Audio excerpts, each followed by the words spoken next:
আমার কি আমার কি কত জানাজা আপনি পড়ছেন, কত কবরস্থান আপনি দেখছেন, এত লাশ, এত জানাজা, এত মানুষের মৃত্যু, আপনার কলিজার মধ্যে কোন নড়াচড়া আনতে পারলো না? একবারও ভাবলেন না এই জলজ্জান্ত মানুষটা হাঁটতো, চলতো, উঠতো, বসতো, দৌড়তো, ছুটতো, সেই জীবন্ত জলজ্জান্ত ব্যস্ত মানুষটা এভাবে আমার চোখের সামনে একদম নিস্তব্ধ, হাতও নড়ে না, পাও নড়ে না, চোখ মেলে না, কানও শুনে না। আপনি কি কিছুই বুঝলেন না? কিছুই বুঝলেন? সমস্ত আম্বিয়া কেরাম হাসরের ময়দানে বলবে, ইয়া রব্বি নফসি নফসি, ইয়া রব্বি নফসি নফসি। ইব্রাহিম আলাইহিস সালাম হযরত ইসমাঈল আলাইহিস সালামকে, ওনার ছেলেকে দেখবে, রাসূল বলছেন সাল্লাল্লাহু আলাইহি ওয়াসাল্লাম, নবীজি বলেন ইব্রাহিম নবী তার ছেলে ইসমাঈলকে দেখার পরেও হাসরের ময়দানে একবারও ডাকবে, বলবে শুধু ইয়া রব্বি নফসি নফসি। হযরত ইয়াকুব আলাইহিস সালাম 40 বছর একটানা ইউসুফের জন্য কাঁদছে, ওয়াবিয়াদ্দাত আইনাহু মিনাল হুজন, কোরআনের আয়াত। আল্লাহ বলেন ইউসুফের জন্য কাঁদতে কাঁদতে ইয়াকুব নবীর দুই চোখ অন্ধ হয়ে সাদা হয়ে গেছে। আল্লাহ রাসূল সাল্লাল্লাহু আলাইহি ওয়াসাল্লাম বলেন, খোদার কসম, সেই হাসরের মাঠে সেই ইয়াকুব নবী ইউসুফকে সামনে দেখেও একবারও পরিচয়ও দিবে না, ডাকবে ইয়া রাব্বি নফসি নফসি, ইয়া রাব্বি নফসি নফসি, আল্লাহ আমাকে বাঁচাও। হযরত মূসা আলাইহিস সালাম ওনার মা, ওনার বোন দুজনকেই দেখবে, বলবে লা আসআলুকা ইয়াওমা ওয়ালা উখতি, আল্লাহ আজ আমি মাকে চাই না, বোনকে চাই, বাল আসআলুকা ইয়াওমা নাফসি, বরং আমি আমার নিজেকে বাঁচাই চাই। এভাবে এই কারণে ওয়ালতানজুর, আল্লাহ বলছে ওয়ালতানজুর নাফসুম মা কদ্দামাত লিগাদ, হে ঈমানদার প্রত্যেকেই দেখো, আল্লাহকে ভয় করো এবং দেখো আগামী কাল কিয়ামত, আজ তুমি কি পাঠাচ্ছ। কথা বুঝছেন না? আগামীকাল কি কিয়ামত, আজ তুমি কি পাঠাচ্ছ। মা কদ্দামাত লিগাদিন, গাদিন মানে আগামীকাল, আগামীকালকের জন্য আজ দুনিয়া কি পাঠিয়েছ। তাফসীরের মধ্যে লিখছে আখিরাতের হিসাবে দুনিয়ার প্রথম দিন থেকে কিয়ামতের দিন পর্যন্ত পুরাটা দুনিয়ার সময়টা একদিন। কয়দিন? এই জন্য আমাদের গ্রাম গঞ্জে সবসময় মানুষ কথায় কথায় বলে না যে কালকে আমাদের দিন, কালকে আমত কয় না, মানে কালকে। পুরাটা দুনিয়ার সময় আমার হায়াত না, পুরা দুনিয়ার হায়াত একদিন। আগামীকাল কিয়ামত মা কদ্দাম, রব্বুল আলামিন বলে কি পাঠিয়েছ, কি পাঠিয়েছ, বান্দা বলো। কোরআন কারীমের মধ্যে আছে ইদাস সামাউ ফাতারাত ওয়া ইদাল কাওয়াকিবু ইনতাসারাত, ইসরাফিল যখন ফু দিবে আমি আল্লাহ আসমান ভেঙ্গে চুরচুর করে ফেলব। কাঁচ যেভাবে ভাঙে এইভাবে আমি আল্লাহ আসমান ভেঙ্গে চুরচুর করে, চূর্ণ বিচূর্ণ করে নিচে ফেলব জমিনের। কল্পনা করেন। ওয়া ইদাল কাওয়াকিবু ইনতাসারাত, তারকারাজি খসে খসে পড়বে। আমার শায়েখ আল্লামা মুফতি মুশতাক সাহেব বলেন, এই আপনাদের এই যে লাইট, এগুলো এই যে এনে যে কয়টা লাইট জ্বালানো আছে, টিউব লাইট, আমরা সবাই বসা মনে করেন যার যার জায়গায়, হঠাৎ এগুলো মনে করেন একটা একটা করে ঠাস ঠাস করে ফাড়া শুরু করছে, ধাম ধাম করে ফাইটা যাচ্ছে। এই শুধুই লাইটটি, আমাদের হালাত কি হবে? কথা বলেন না? এই 10টা লাইটের এরকম ফাটলে যদি আমাদের হালাত এমন হয়, কোটি কোটি তারকা যখন খুশি খুশি পড়বে, আসমান যখন ভেঙে ভেঙে পড়বে, আপনার আমার দিলের হালাত কি হবে?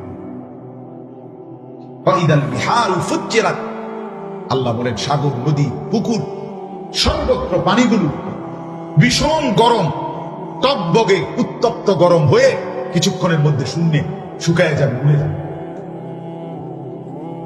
এরপরে আল্লাহ বলেন আলিমাত নাফসুম মা কদ্দামাত ওয়া আখর, এই কথাটা বলার জন্য বলতেছে।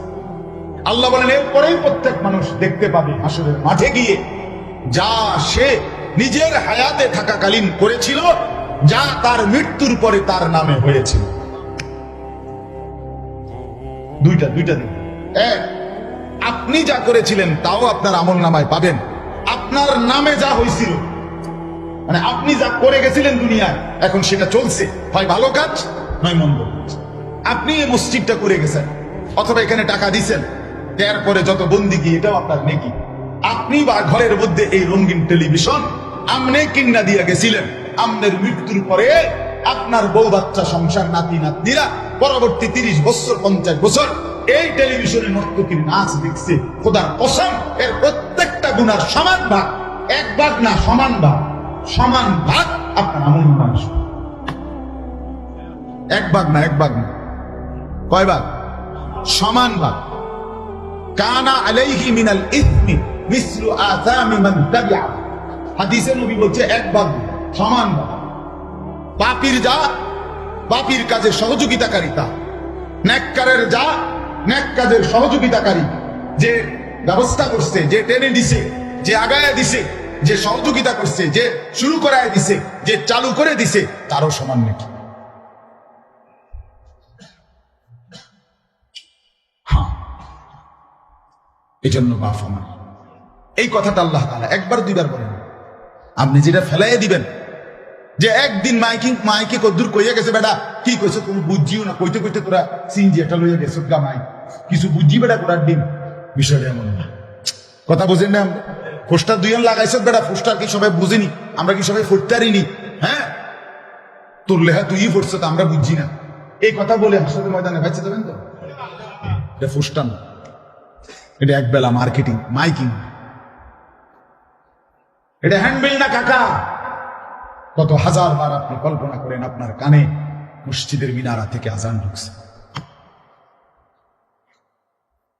হায়াতের এই বছরগুলোতে যার বয়স 30, 40, 50, 60, 70, আপনি বলেন এই পর্যন্ত আপনি কতগুলো লাশ দেখছেন? হ্যাঁ, কত জানাজা আপনি পড়ছেন? কত কবরস্থান আপনি দেখছেন? এত লাশ, এত জানাজা, এত মানুষের মৃত্যু, আপনার কলিজার মধ্যে কোনো নড়াচড়া আনতে পারল না?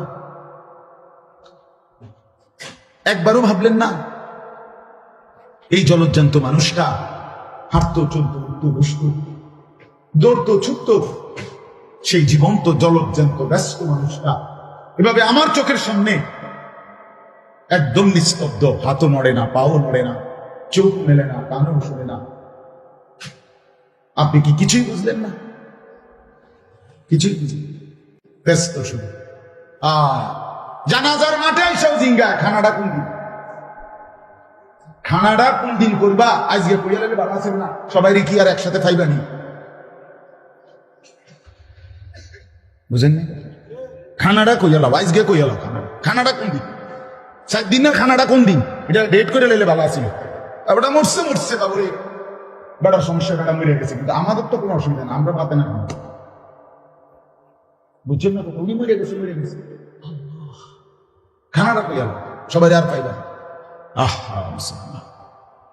এক মানুষের মৃত্যু আমার জন্য এই তো সবক যে আমার খানা কোন দিন। মানুষের মৃত্যুতে আমার শিক্ষা হলো এটাই যে আমার খানা মিলবে কোন দিন, এটা না। কথা এই ছিল, বলেন না? ইনসাফ ছিল, ইনসাফ ছিল, এই কি ছিল? ইনসাফ।